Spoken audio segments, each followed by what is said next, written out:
Por que, quando falamos em beleza, o assunto é predominantemente visual? Por que no campo das belas artes isso também acontece, esse predomínio da visualidade? No fim da Idade Média, Santo Tomás de Aquino fala das coisas belas como aquelas que agradam quando são vistas.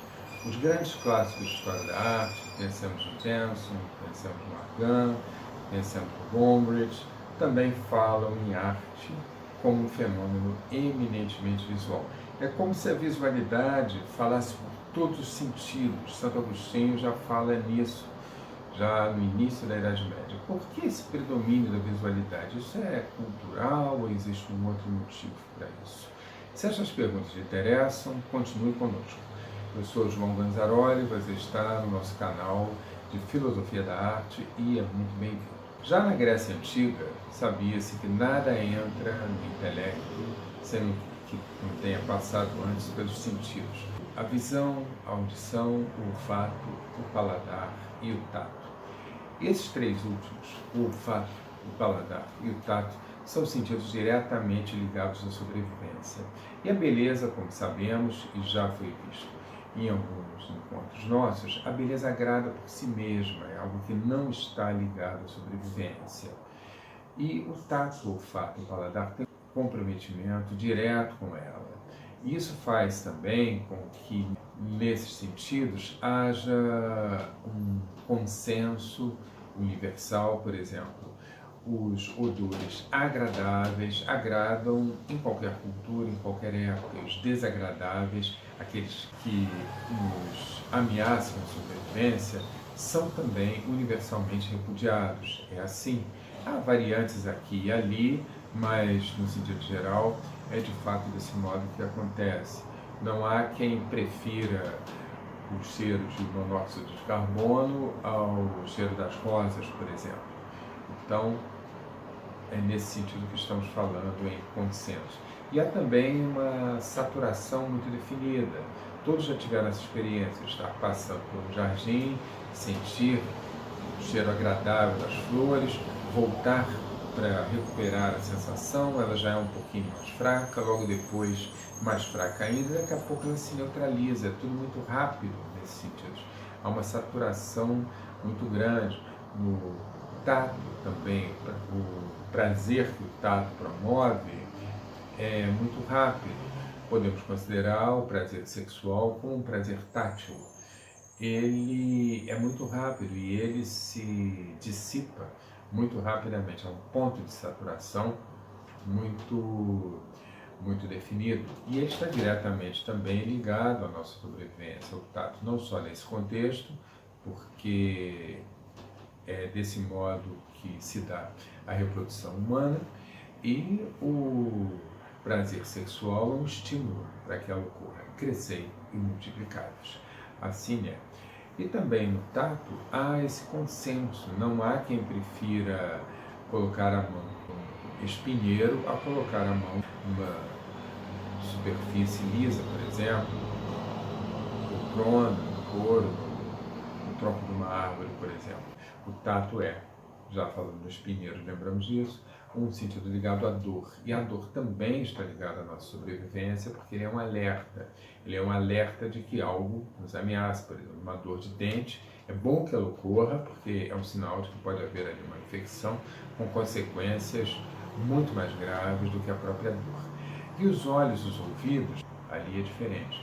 Ali não existe ponto de saturação para o prazer visual, para o prazer auditivo. Nós podemos passar horas a fio ouvindo músicas de nosso agrado, horas a fio contemplando belas paisagens, belas obras de arte, que isso não nos cansa, não há um ponto de saturação definido. E a beleza não tem a ver diretamente com a nossa sobrevivência, como ocorre nos prazeres dos outros sentidos. O paladar, por exemplo, o prazer gustativo está diretamente ligado à nossa sobrevivência. E no campo da audição e da visão, isso não ocorre, é algo desvinculado com a sobrevivência. Por isso se costuma dizer também que a beleza tem um fim em si mesma, ela não tem um fim externo a ela mesma, assim como nos outros sentidos isso ocorre, é um fim externo, a sobrevivência.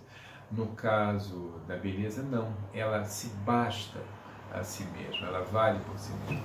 Isso está ligado ao papel da visão, por exemplo, como sentido predominante do que tange ao nosso conhecimento do mundo. Conhecer é diferenciar, é a nossa capacidade de estabelecer diferenças. Conhecemos um quadrado, sabemos diferenciá-lo do círculo, diferenciá-lo do triângulo. Isso é conhecer, é estabelecer as diferenças certas. E a visão é o sentido mais apto a nos proporcionar o conhecimento das diferenças. É muito fácil, sabemos que o amarelo é um recurso recorrente em Van Gogh. Van Gogh recorre muito à cor amarela. É um fator constitutivo da obra de Van Gogh, podemos dizer, a cor amarela. Mas o acorde de quinta das minutas, por exemplo, é constitutivo na música de Bach. No entanto, a percepção do acorde de quinta de minuta é algo que só se tem com o treinamento da música, o desenvolvimento da percepção musical e assim por diante. Ao passo que a percepção da cor amarela já é praticamente intuitiva, muito mais fácil perceber as diferenças no campo da visualidade do que no campo auditivo. E as impressões do mundo são predominantemente visuais. 80% delas nos chegam por meio da visão. É o nosso sentido mais poderoso, podemos dizer. Não foi sempre assim. A nossa visão tem esse poder desde 1,5 milhão de anos, na época em que a nossa coluna vertebral começa a ficar totalmente ereta. Nossos ancestrais mais antigos podiam já caminhar grandes distâncias, podiam sair da África, de onde veio a humanidade, né, de onde nós viemos. E tudo isso tem a ver com essa transformação anatômica. E nesse período, a visão tornou-se nosso sentido mais poderoso. Isso também aponta para o seu potencial estético, que só começou a ser manifesto, só deu provas de se interessar pela beleza, por essa qualidade que as coisas têm em si mesmas, há pouquíssimo tempo, cerca de 40 mil anos, é onde nós temos registros comprovados, né? Mas isso ainda é muito pouco para que se desenvolva, por exemplo, uma estética, uma arte neandertalense, por exemplo, que 80% das impressões do mundo são naturalmente de caráter visual, ele é o nosso sentido mais poderoso e ele não tem esse comprometimento direto com a sobrevivência, ele não passa por um ponto de saturação definido, ele não se compromete com um consentimento, um agrado universal. Varia muito aquilo que nós gostamos de ver, aquilo que nós gostamos de observar, os nossos gostos artísticos variam muito.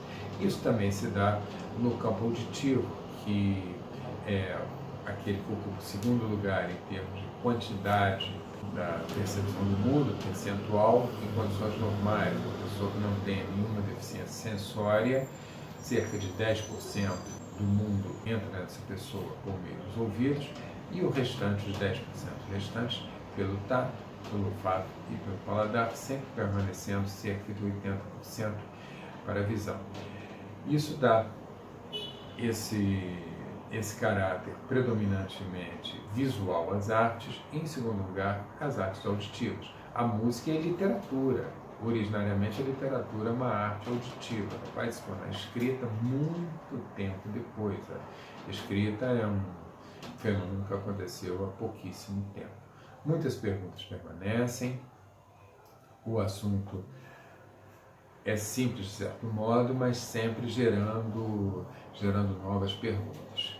E hoje em dia, por exemplo, com artes que se fundindo e às vezes se bifurcando, né? O cinema, uma arte que congrega todas as outras. Na antiguidade falavam-se do teatro como obra de arte total, na época de Wagner será a ópera, hoje em dia o cinema e novas modalidades artísticas surgindo, mas sempre precisando respeitar a supremacia da visão e, em segundo lugar, da audição. E quanto às perguntas que surgirem, aos mistérios que a beleza envolve, deixamos essas coisas assim. Porque é bom que exista esse mistério, é bom que ele gere novos pontos de interrogação, porque esse mistério está diretamente ligado ao encanto que a beleza produz. Muito obrigado pela participação de vocês. Até o nosso próximo encontro. Você será sempre muito bem-vindo.